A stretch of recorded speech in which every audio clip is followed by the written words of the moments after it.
Hello, this is Ethical. Today we are going to show you how to stick UV tempered glass. Step 1. Use the cleaning kit to clean the mobile phone screen.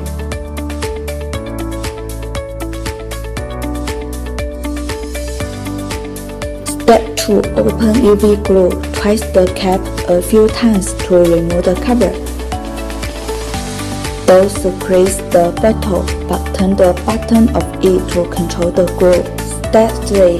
Drag the UV glue in the middle of the screen into a long strip evenly. Put the tempered glass on and wait patiently for the glue to level off. Do not press it. Step 4. Use the UV lamp to irradiate the whole tempered glass for 3 minutes.